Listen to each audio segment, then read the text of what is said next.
ರಾಜ್ಯದಲ್ಲಿ ಸಾಕಷ್ಟು ಚರ್ಚೆಗಳು ಪಡ್ತಾ ಇದೆ. ಈಗ ಯೂಟರ್ನ್ ನೋಡಿದ್ದಾರೆ, ಕೇವಲ 2 ವರ್ಗದ ಮಾತ್ರ ಡಿಲೀಟ್ ಮಾಡ್ತೀವಿ, ರದ್ದು ಮಾಡ್ತೀವಿ ಅಂತ ಹೇಳ್ತಿದ್ದಾರೆ. ಐಟಿ ಮತ್ತು ಈ ಸರ್ಕಾರ ಯಾವುದೇ ಒಂದು ನಿರ್ಧಾರಗಳನ್ನು ಮಾಡಬೇಕಾದ್ರೆ ಪೂರ್ವ ಸಿದ್ಧತೆಗಳನ್ನು ಮಾಡದೆ ಈ ರೀತಿಯ ಒಂದು ನೆಗುಬಾಟ್ಲಿಗೆ ಈಡಾಗ್ತಾ ಇದೆ. ವಿರೋಧ ಪಕ್ಷಗಳಿಗೆ ಅಸ್ತ್ರ ಕೊಡ್ತಾ ಇದೆ. ಆದರೆ ಇವರು ಮಾಡ್ತಕ್ಕಂಥ ಪೂರ್ವ ಸಿದ್ಧತೆ ಇಲ್ಲದೆ ಇರ್ತಕ್ಕಂಥ ಇವರ ತೀರ್ಮಾನಗಳಿಂದ ವಿರೋಧ ಪಕ್ಷಗಳು ಮಾತನಾಡಿದ್ರೆ ವಿರೋಧ ಪಕ್ಷಗಳು ಇವರ ಏನು ದೊಡ್ಡ ಮಟ್ಟದ ಕೊಡುಗೆ ಇದೆಯಲ್ಲ ಅದನ್ನು ನೋಡಿ ಹೊಟ್ಟೆ ಕಿವುಚ್ಕೊಂಡು ಮಾತನಾಡ್ತಾರೆ ಅಂತಾರೆ. ಇವೇನು ಮಾಡೋದು? ಇವತ್ತು ಇವರೇ ಮಾಡ್ಕೊಳ್ಳೋ ತಪ್ಪುಗಳೆಲ್ಲ ಇಲ್ಲ. ನಾವೇನು ಪಡಿತರ ಚೀಟಿ ಕಡಿಮೆ ಮಾಡಿ ಅಂತ ಹೇಳಿದ್ವಾ? ನಾವೇನು ಹೇಳಲಿಲ್ಲ. ಇವರೇ ತೀರ್ಮಾನ ತಗೊಂಡ್ರು. ಕಳೆದ 15 ದಿವಸದಿಂದ ನಡೀತಾ ಇದೆ. ಹೋಗಲಿ, ಪಡಿತರ ಚೀಟಿ ಆಯಿತು, ಅವರೇ ಹೇಳಿದ್ರು.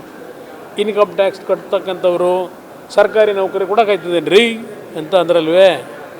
ಇವತ್ತು ನೀವು ಇಂಟ್ರೂ ಮಾಡ್ತಾ ಇದ್ದೀರಲ್ಲ, ಅಲ್ಲೆಲ್ಲ ಬೀದಿ ಬದಿ ವ್ಯಾಪಾರಿ, ಹೂ ಕಟ್ಟೋರು, ಹಣ್ಣು ಮಾರಾಟ ಮಾಡೋರು, ಕೂಲಿ ಕೆಲಸಕ್ಕೆ ಹೋಗೋರು, ಇವರ BPL ಕಾರ್ಡ್ನೇ ಇವತ್ತು ರದ್ದು ಮಾಡಿ ಅಕ್ಕಿ ಕೊಡದೆ ಕಳೆದ 2 ತಿಂಗಳಿಂದ ಯಾವ ಕಳ್ಳಾಟ ಆಡ್ತಾ ಇದ್ದೀರಿ?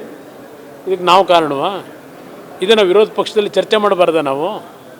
ಇದು ಚರ್ಚೆ ಮಾಡಿದ್ರೆ ನಾವು ವಿರೋಧ ಪಕ್ಷಗಳು ರಾಜಕೀಯ ಮಾಡ್ತೀವಿ ಅಂತ ಹೇಳ್ತೀರಿ. ನೀವು ಮಾಡ್ತೀರಾ ರಾಜಕೀಯ ಏನು? ನಿನ್ನೆಂದ ಈಗ ಕೇಂದ್ರ ಸರ್ಕಾರದ ಮಾನದಂಡದ ಮೇಲೆ ಎಲ್ಲ ಕಡಿತ ಆಗಿದೆ ಅಂತ. ಅದೇ ಈಗ ಕೇಂದ್ರ ಸರ್ಕಾರದ ಈಗ ಆಹಾರ ಸಚಿವರು ಏನು ಹೇಳಿದ್ದಾರೆ? ಪ್ರಹ್ಲಾದ್ ಜೋಶಿ ಅವರು.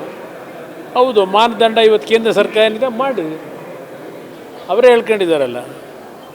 ಇದನ್ನು ನೀವಿಲ್ಲಿ ಯಾರು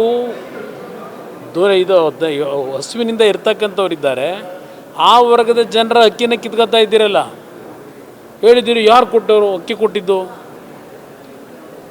ಬಡವರ ಪರವಾಗಿ ಯಾರು ಕೆಲಸ ಮಾಡಿದ್ದು? ಮನಮೋಹನ್ ಸಿಂಗ್ ಕೊಟ್ಟಿದ್ದು ಅಕ್ಕಿ ಅಂತ ಹೇಳ್ತೀರಿ.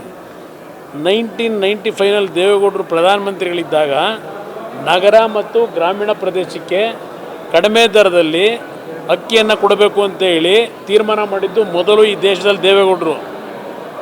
ಅದನ್ನು ನೆನೆಸ್ಕೊಳ್ಳೋ ಒಂದು ಔದಾರ್ಯ ತೋರಿಸಿ, ನೆನೆಸ್ಕೊಳ್ತಕ್ಕಂಥ ಒಂದು ಕಿಂಚಿತ್ ಔದಾರ್ಯ ಇರಲಿ ನಿಮ್ಮಲ್ಲಿ.